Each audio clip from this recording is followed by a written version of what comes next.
Watch this video. Frank was shocked when Sam told him he could teach him how to be lucky. Teach me how to be lucky? He's insane. But the truth is, luck can be acquired permanently, as illustrated in this tale of great everlasting fortune. The vault is opened and the tale begins. Lucky Person Syndrome by Earvin Hopkins. Chapter 1. The syndrome no one wants to cure. There once was a boy named Sam who believed with every fiber of his being that he was lucky. Not just the kind of lucky that let him win raffles or find pennies on the ground, but a kind of permanent, unshakable luck. The kind that felt etched into his DNA. He called it Lucky Person Syndrome. To Sam, it wasn't something he could shake, even if he wanted to. It's like a syndrome, he'd say with a half-serious grin. I can't get rid of it. It stuck to me for life. His classmates laughed at first, but as time passed, people started to notice something different about Sam. His luck wasn't just in his words, it showed up in his life. He never seemed to worry.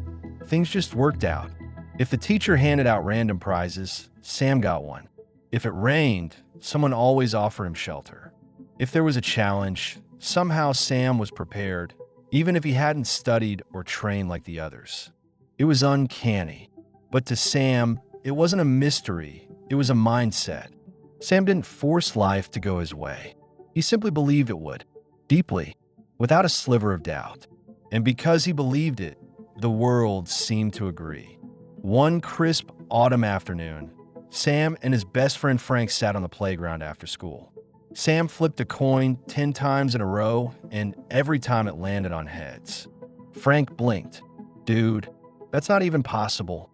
Sam shrugged. I told you. Lucky Person Syndrome.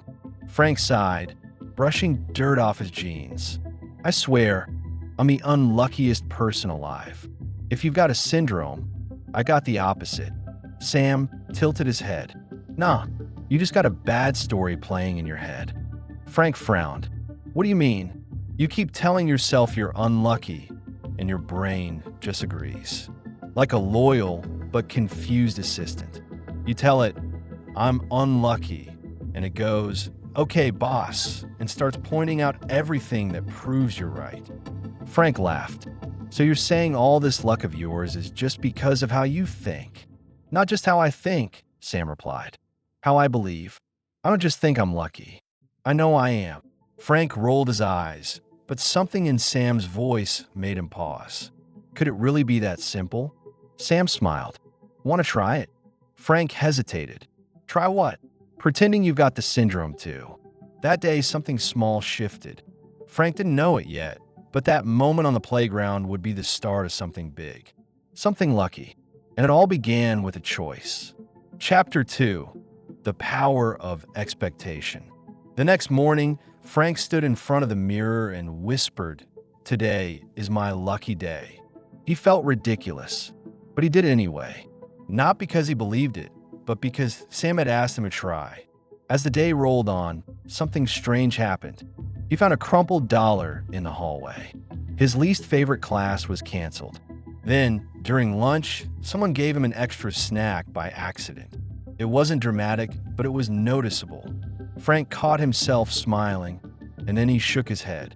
Coincidence, he muttered. But Sam just laughed. You're shifting already.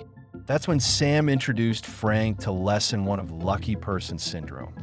Lucky people expect good things to happen.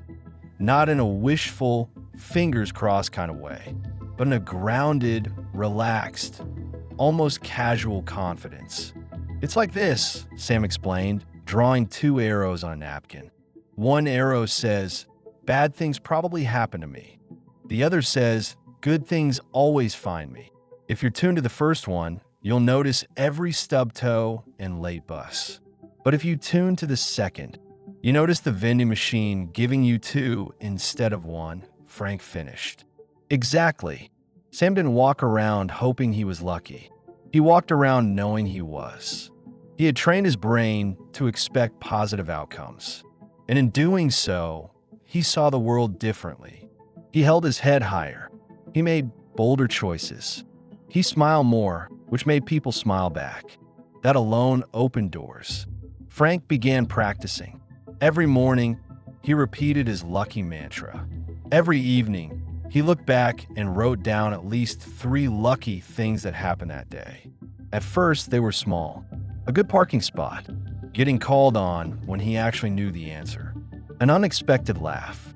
But over time, Frank began to feel a shift. His body language changed. His voice had more ease. He started raising his hand in class. Not because he always knew the answer, but because he no longer feared being wrong. "I don't know what's happening," he told Sam one afternoon, "but things feel easier." Sam grinned. "That's the expectation effect. What if something bad happens?" Frank asked. Sam nodded. "Oh, it will, but you'll handle it better. Because lucky people don't think life is perfect. They just believe it's working in their favor." Expectation, Sam explained, was like a lens. It didn't stop the rain, but it helped you spot the rainbow faster. And Frank was starting to believe it. Chapter 3. What looks unlucky might be a setup. Things weren't perfect. Frank still had bad days. He spilled juice on his shirt. He bombed a quiz. He wasn't picked for a team he really wanted. But now, thanks to Sam, he had a new mantra. "I wonder what this is leading me to." Sam called it the setback setup principle. Lucky people reframe what happens to them. He explained, if it looks unlucky now, they assume it's setting them up for something better. Frank tried it. When he wasn't cast in the school play, he repeated it. "I wonder what this is leading me to." Days later, the teacher running the tech booth asked if Frank wanted to help backstage. That invitation turned into a role he loved more than acting. He discovered he had a knack for lighting design, and he got to work closely with the school's AV team. By the end of the semester, he was leading the tech setup for assemblies and events. It wasn't what he expected, but it was exactly what he needed. The old Frank would have sulked. The new Frank smiled. "Syndrome, baby." Sam taught him that setbacks weren't signs of failure. They were clues. Redirects. Something better was always coming if you let it. And Frank was learning to trust the redirection. Chapter 4. Aligned action creates flow. By now, Frank was seeing changes. But Sam warned him not to fall into a common trap. Lucky person syndrome doesn't mean you sit back and wait. You have to meet the universe halfway. This was lesson 3, aligned action. Sam explained, luck isn't magic. It's momentum. You got to be in motion.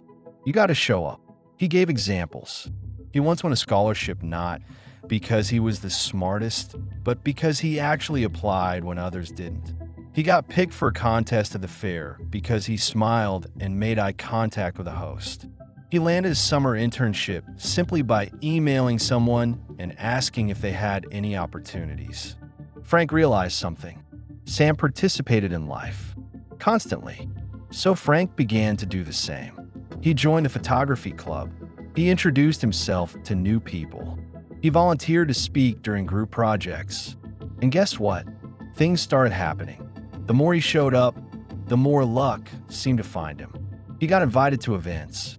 He discovered new hobbies. He started building a quiet confidence. Aligned action didn't mean hustling hard. It meant moving in the direction of what felt good, curious, or exciting, and trusting the next step would appear. And more often than not, it did. Chapter 5. When the world starts to believe it too. By spring, things had shifted completely. Frank wasn't unlucky anymore. In fact, people started calling him lucky. "Dude, you're on fire lately." Frank's the guy who always lands on his feet. Frank laughed. "I guess I caught the syndrome." But deep down, he knew the truth. It wasn't something he caught. It was something he created. People around him responded differently now. Teachers called on him more. Friends looked to him for advice. He walked into rooms with presence. His mindset had changed, and so had his energy. Sam smiled proudly. "Told you. It's sticky." Frank had become someone who believed good things would happen, and they did. Not because life had suddenly become perfect, but because his focus had. When you act like someone who deserves to win, the world starts handing you wins. Confidence isn't a result of success, it's the cause of it. And that's what Frank had tapped into. He had become the proof. Chapter 6: Becoming the Source of Your Own Luck. In the final weeks of school, Sam and Frank sat under their usual tree and reflected. "You know," Frank said, "it's wild. I used to think luck was this random thing. Now I see it's me." Sam nodded. "Exactly. People ask what changed, and I want to tell them, but it sounds too simple." "Belief isn't simple," Sam said. "It's powerful." That was the final lesson of lucky person syndrome. Becoming the source of your own luck? No one else could do it for you. Not a teacher, not a parent, not a lottery ticket. It was a decision to believe in your own glow, to expect the best, to reframe setbacks, to keep showing up. "You think everyone has this in them?" Frank asked. "Of course," Sam replied. "It's just a syndrome waiting to be activated." Frank smiled. "Well then, I hope it's contagious." They both laughed, knowing that in some way, it already was. And just like that, Frank's story had changed. Forever. He wasn't unlucky anymore. He was unshakably, undeniably lucky. And now, he'd never be able to forget it. Chapter 7: The Great Life of Frank. Frank didn't just get lucky. He stayed blessed. And more than that, he started living in a way that made luck look like a side effect of something deeper: alignment. By the time Frank finished high school, people no longer saw him as the unlucky kid. They saw him as the guy who could make anything happen. He didn't always get the best grades, but he was the one people wanted on their team. He got into a college he never thought he could afford. Not because his test scores were perfect, but because he wrote an essay about lucky person syndrome that touched the hearts of the admissions team. In college, he followed curiosity instead of chasing status. He studied psychology and storytelling. He became known as the guy who gave others hope. He created a YouTube channel called Lucky Shift, which shared narrated fictional stories based on transformation and belief.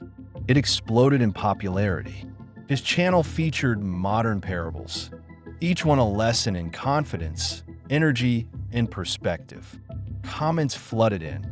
"This story changed how I see myself." Frank built routines he called luck rituals, daily practices that sharpened his vibration. Bold action, clear focus, intentional moods, and quick release. He began each morning journaling. What would the luckiest version of me do today? The close. If this story sparked something in you, subscribe now so you never miss a powerful shift. Be sure to watch the next video. Your next breakthrough might be one chapter away. You can also download a free copy of this story using the link pinned in the comments. Happy manifesting, and remember, shift happens